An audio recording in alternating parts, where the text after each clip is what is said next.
Black Ridge Valley was already breaking apart when the first desperate calls started leaking through the radios. The kind of calls that didn't sound like they came from trained Marines, but from human beings sitting on the razor edge between life and death. 540 Marines were pinned under a crossfire, so tight it felt engineered, calculated, almost mechanical in its brutality. Overlapping gunfire drowned out half the medevac requests. The other half came through broken, choked, filled with the kind of fear people carry only when they know they might not survive the next minute. Inside the command center, officers whispered about acceptable losses, as if any sentence that contained the word acceptable could ever coexist beside lost Marines. No one wanted to say it out loud, but the tone in the room had already shifted. Not toward strategy, not toward rescue, toward defeat. Back on the airstrip, Captain Riley Cole stood alone beside her A-10 Warthog, hands tucked into her gloves, eyes tracking the distant ridgelines. The same ridgelines she had been studying for months, long before anyone thought they mattered. Marines walked past without acknowledgement.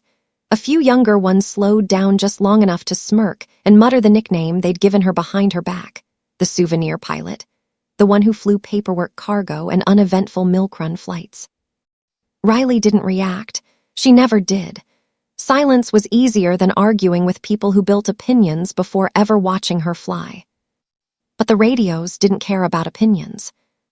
Another explosion crackled through the valley feed, followed by a medic begging for help, his voice breaking as he tried to stay coherent under fire. Riley's posture changed, not dramatically, just a small tightening in her shoulders. She recognized the pattern of fire, the angles, the echoes bouncing off stone. She knew exactly what was happening down there. Someone behind her muttered, "They're done. Nothing can reach them in time." They were wrong, but they didn't know it yet. Captain Riley Cole never took up much space. That was the first thing people noticed about her. Early 30s, soft-spoken, light on her feet, she could walk through an entire hangar without a single person turning their head. On a base filled with broad shoulders, booming laughter, and big personalities, she looked like a visiting contractor rather than a United States Air Force pilot. More than once, Marines handed her paperwork because they assumed she worked logistics. They apologized when corrected, but the glimmer in their eyes never changed. She fit too neatly into the story they had already written in their minds, a quiet background presence, someone who wasn't meant for the sharp edge of war. Her quiet nature didn't help. Riley never forced conversations, never reminded people of her rank, never tried to outshout louder voices. And silence on a military base is a dangerous thing. People fill silence with their own stories, and those stories become assumptions. In the chow hall, she carried her tray to an open table. Before she sat down, 2 Marines stood and walked away, not hateful, not confrontational, just dismissive. The casual kind of dismissal that cuts deeper than insults. Another time, a staff sergeant joked she must be part of a diversity quota, because a woman her size couldn't possibly fly a combat aircraft. His buddy laughed as if it were the cleverest thing he'd heard all week.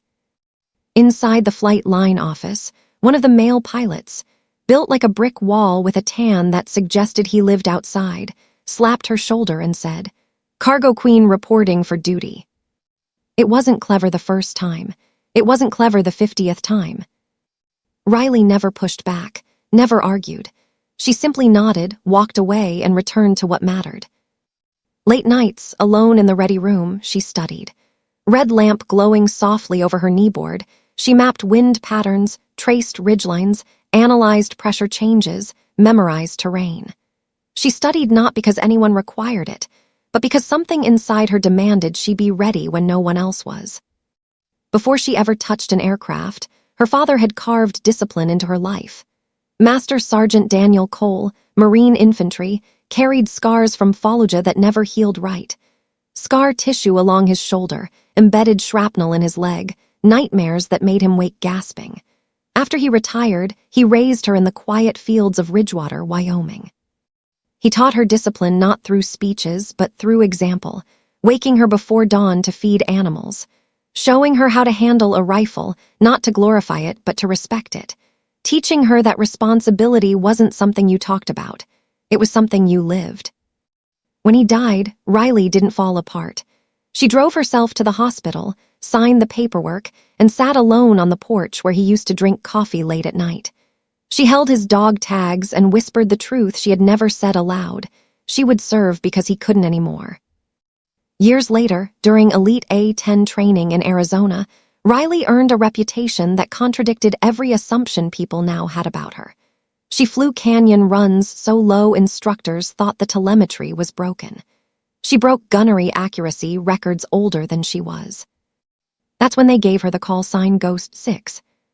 Not because she was invisible, but because she moved like someone who didn't need applause, someone who operated on another frequency, someone whose skill was frighteningly, silently precise.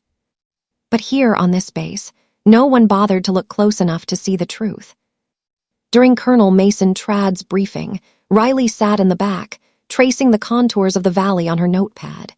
Tradd dismissed her concerns instantly. "We're not rewriting doctrine because a transport pilot wants to play strategist," he said, earning chuckles around the room. Riley fell silent again, but her eyes never left the map.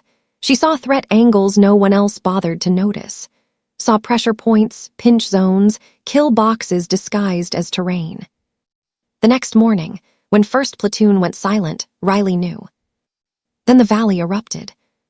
Chaos poured through the radio. Explosions, screams, calls for medics, shouts of "We're hit, we're hit." The drone feed flickered to life, showing burning vehicles, pinned Marines, machine gun fire raining down from ridges. Major Donoghue grabbed the rulebook and barked. No air support inside 200 meters of friendlies. Danger close. Riley stepped forward. "Sir, those positions are fixed. I have the angles. I can break those nests." Donoghue laughed. You're here for spreadsheets." Even as a young private whispered, "We're done if she's the only option." But then came the voice that changed everything, a Marine choking on dust and fear. "Please, if anyone can hear this, we need air now." Lance Corporal Morales, the same Marine who mocked her that morning. Tradd refused the request again. Riley felt her father's dog tags press against her chest. Something inside her shifted. Not anger, not rebellion. Purpose. In the comms tent, a young specialist, shaken by Riley's calm, looked up her call sign.